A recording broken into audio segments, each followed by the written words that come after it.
Moi, personnellement, dans mon quartier, je suis heureux. Pendant que je suis là. Je ne vous en demande pas plus que d'être heureux.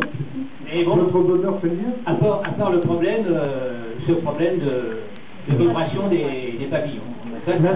L'année dernière, quand il faut que vous ayez conscience, l'année dernière, on a fait des travaux dans 49 rues. Non, mais je Donc, vous voyez, c'est pas mal.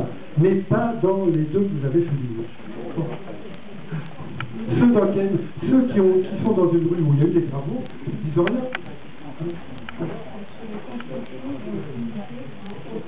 Est-ce que les constructions, alors, bon, là, on aborde un vrai problème de paix. Problème de paix. Alors, moi, je vais retourner la question, parce qu'on me dit toujours, monsieur le maire, essayez de faire parler les gens plutôt que de répondre. Je vais vous demander, monsieur, qu'est-ce que vous souhaitez dans le domaine de la hauteur des immeubles, dans votre quartier? C'est uniquement pavillonnaire. Pas d'ouverture à la possibilité d'un quartier mixte où il y a du pavillonnaire et du immeuble. Uniquement pavillonnaire. Et ça, c'est l'avis de la majorité des gens. L'unanimité. Il y a des personnes qui souhaitent que ça soit un petit peu pavillonnaire et aussi un peu d'immeuble ou pas. Et zéro, il n'y a personne. Non. Bon.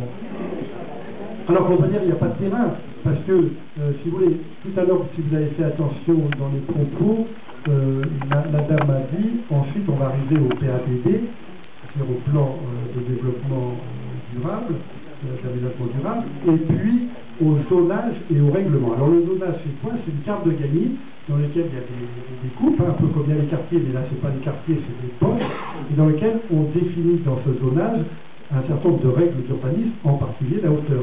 C'est-à-dire qu'en centre-ville, vous avez pu voir qu'il y a des immeubles qui sont plus hauts que dans les quartiers, et vous avez des quartiers qui peuvent être mixtes, c'est-à-dire qui peuvent être à la fois pavillonnaires, mais 2-3 personnes peuvent dire que nous, on vend nos 2-3 terrains et à un promoteur qui va faire un immeuble. Donc vous ne voulez pas d'immeuble dans votre quartier. C'est ça? Ça peut être des immeubles de bureaux. Alors, vous soulignez aussi un problème important et délicat.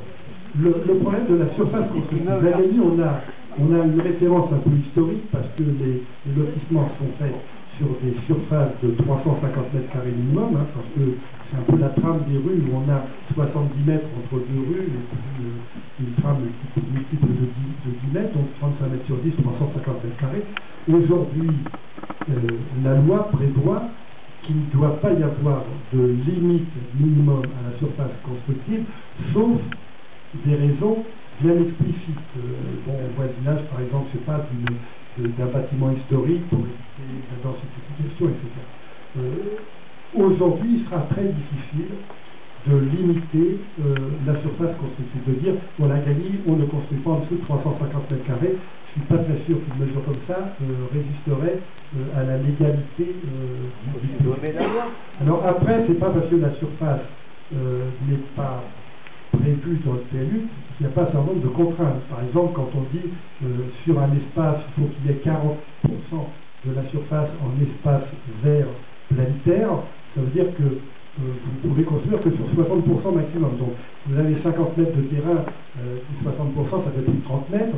Ensuite, si vous avez des indications concernant les alignements, concernant les hauteurs, au bout d'un moment, vous ne pouvez plus construire parce qu'il ne reste rien à construire. Mais je ne pense pas qu'on pourra, si je parle sous le contrôle de ces messieurs-dames, je ne pense pas qu'on pourra mettre dans le PLU une limite minimum de constructibilité. Pour la hauteur, c'est pavillonnaire. Alors, pavillonnaire, donc la hauteur, elle est ce qu'elle est actuellement, elle ne changera pas dans les autres pavillons. Et par expérience, ce pavillonnaire ne veut pas dire grand-chose, parce qu'on connaît que l'habitat individuel ou l'habitat collectif. Et on trouve des gens qui, dans des pavillons, divisent des pavillons en 4, 3, 2, enfin, c'est le même étau. Parfois, certainement plus, dans certains cas, je suis bien placé pour le dire, et malheureusement, les gens, quand ils aménagent un pavillon comme ça, ne respectent pas les places de stationnement parce que la mairie ne peut pas rentrer dans les pavillons, et c'est toutes ces voitures-là qui vont se garer sur le trottoir. Donc, le fait de dire pavillonnaire, méfiez-vous, c'est habitat individuel, on peut diviser.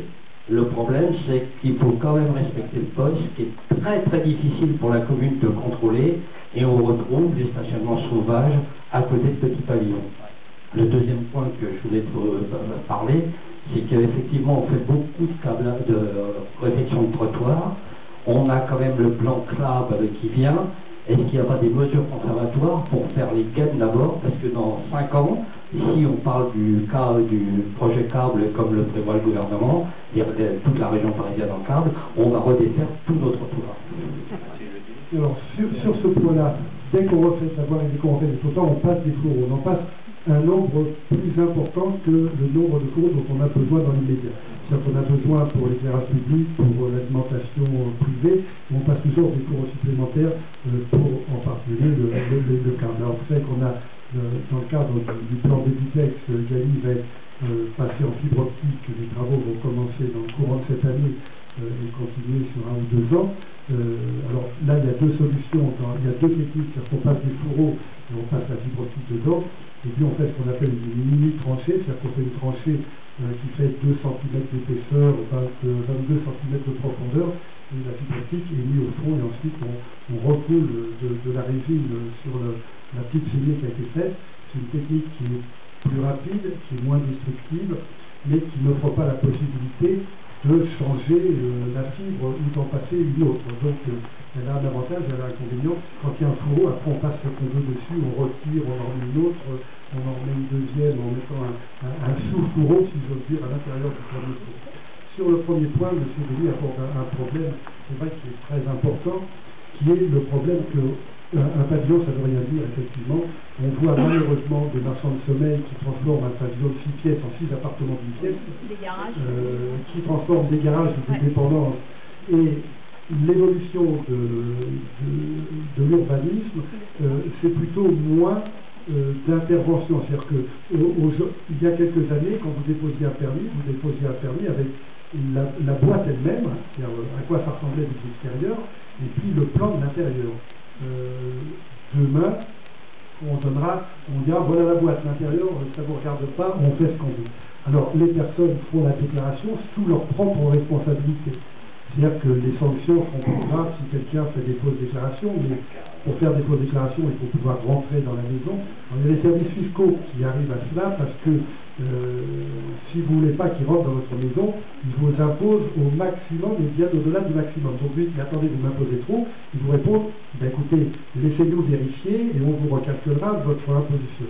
Le haut de la mairie, on a peu de possibilités. Alors après, on rentre dans des procédures judiciaires et oui, il y a souvent des gens qui ne respectent pas le code de l'urbanisme. Régulièrement, on saisit le procureur de la République. Je peux vous dire que depuis 15 ans, je n'ai vu qu'une fois où la justice a condamné quelqu'un à démolir parce que la hauteur était largement dépassée et qu'il y a, malgré les possibilités que l'on avait à la personne encore en temps voulu de démolir, elle n'a rien voulu savoir, et la justice a ordonné la démolition. C'est le seul cas que je connaisse de démolition. Une fois que c'est construit, si les personnes ne respectent pas, le parquet classe pratiquement toutes les plaintes qu'on peut déposer. Donc,